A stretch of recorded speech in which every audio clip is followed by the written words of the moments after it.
allons poursuivre cet épisode avec les tableaux. Avant de commencer, rassurez-vous que vous avez lancé WAMP et que ça a démarré et que l'icône est devenue verte. Si vous utilisez autre chose, rassurez-vous que vous avez démarré et tout fonctionne bien. Voilà, donc nous allons parler des tableaux, aussi appelés array, array en anglais. Donc, c'est un type de variable aussi, mais une variable un peu spéciale. Jusqu'ici, nous avons travaillé avec des variables toutes simples. Elles ont un nom et une valeur. C'est-à-dire que quoi? J'ai une variable comme ça que je vais appeler nom est égal à Ferdinand, simplement comme ça. Et donc, j'ai le nom de la variable et puis le contenu, ça s'arrête là. On n'a qu'une seule valeur pour la variable. Donc, l'idée maintenant, c'est d'avoir une variable dans laquelle nous pouvons mettre plusieurs valeurs. Et pour le faire, nous avons deux possibilités en fait. On a ce qu'on appelle les tableaux numérotés et les tableaux associatifs. Donc, pourquoi on a vraiment besoin de ça? On va prendre l'exemple, par exemple, d'un étudiant qui a plusieurs notes. Donc, les notes d'un étudiant doivent normalement être dans une variable, pas dans plusieurs variables. Ça serait plus intéressant comme ça. Voilà. Donc, dans cet épisode, nous allons principalement parler des tableaux numérotés. Et dans la prochaine épisode, on va parler des tableaux associatifs. Donc, l'idée est de stocker plusieurs valeurs, comme je l'ai dit, dans une type de variable appelée array. Voilà. Et pour accéder à une valeur, on va utiliser par exemple le numéro de sa position. Donc, schématiquement, à quoi cela correspond? On va utiliser par exemple paint, on va prendre paint et puis on va essayer de voir schématiquement ce à quoi vraiment je fais allusion. Donc, nous aurons par exemple une variable ici que je vais appeler peut-être comme je l'avais dit. On va dire par exemple non. Ok, je vais toujours mettre non. Et là, je vais prendre quoi? Je vais prendre ceci pour dessiner. Je veux maintenant avoir quelque chose comme ceci, comme sous forme d'un tableau. D'accord? Je vais couper comme ça. Dans cette partie maintenant, j'aurai les numéros. D'accord? J'aurai les numéros, excusez-moi. Et puis ici, j'ai les valeurs. Donc ici, j'aurai le numéro 0. Peut-être que j'aurai la première valeur qui est Ferdinand. Numéro 1, d'accord, j'aurai peut-être Jean comme valeur. Numéro 2, j'aurai peut-être Bacha comme valeur, ainsi de suite. De sorte que quand je vais vouloir accéder par exemple à une des valeurs, je dis ok, variable non, bon ici j'ai mal écrit, hein, c'est non, je voulais écrire, il n'y a pas. Donc variable non, affiche-moi la valeur qui est au numéro 0. Donc, et là, il m'affiche tout simplement la valeur qui est à l'indice 0. Vous voyez que ça devient très facile. Donc c'est très simple, il n'y a rien de compliqué. Donc, ce que je viens de dire, comment est-ce que cela va se matérialiser exactement en PHP? Alors revenons dans le code pour voir. Nous avons en fait deux possibilités de créer des tableaux numérotés.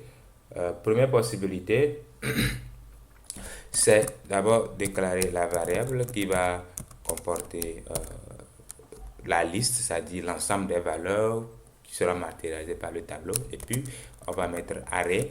Et entre parenthèses, maintenant, on va mettre l'ensemble des valeurs que va comporter le tableau. Donc, ici, par exemple, je vais mettre geek, le premier prénom, Mawaki, deuxième prénom, Ferdinand, troisième prénom, je peux mettre aussi Alou, ainsi de suite. Je peux mettre autant de noms que je veux, autant de prénoms plutôt que je veux dans ma variable prénom. D'accord? J'ai aussi autre façon, je peux faire ça autrement aussi. Comme je l'avais dit, on a deux possibilités. Je vais encore déclarer une autre variable que je vais appeler maintenant autre prénom. D'accord? Est égal. Ah non, ici je ne vais pas mettre est égal, je mets directement les indices, je mets autre prénom égal. Voilà, je reviens, voilà. Donc, égal, et je mets la valeur directement. Par exemple, ici, je vais mettre Abalo, d'accord? Et il faut répéter la même chose plusieurs fois. Donc, ici, par exemple, je vais mettre un et ici, maintenant, je vais mettre quel nom? Je vais mettre Pacha.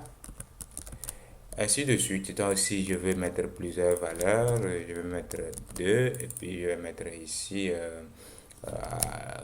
quoi, je vais mettre commis, ainsi de suite.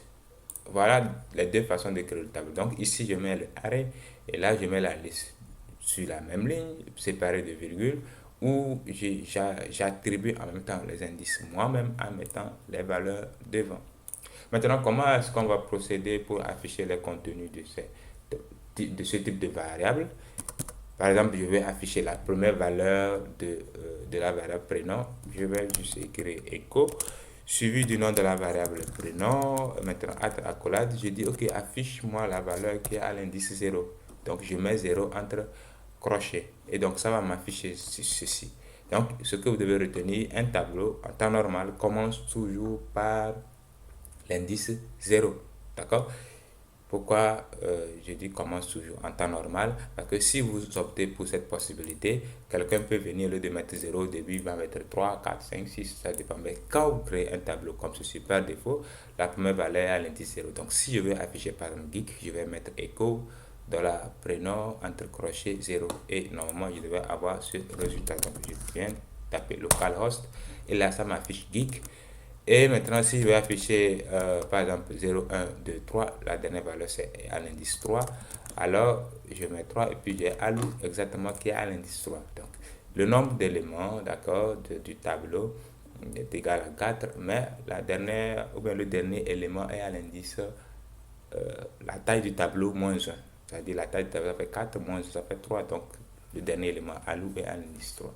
La même chose ici, si je veux par exemple afficher le contenu de la variable autre prénom, je mets par exemple echo 1, ça va exactement m'afficher aussi la valeur qui est à l'indice 1, c'est quoi? C'est Kwacha, et donc j'ai la valeur Kwacha qui est affichée. Donc vous voyez que c'est très intéressant, très pratique. Donc dans la prochaine épisode, nous allons voir les tableaux associatifs.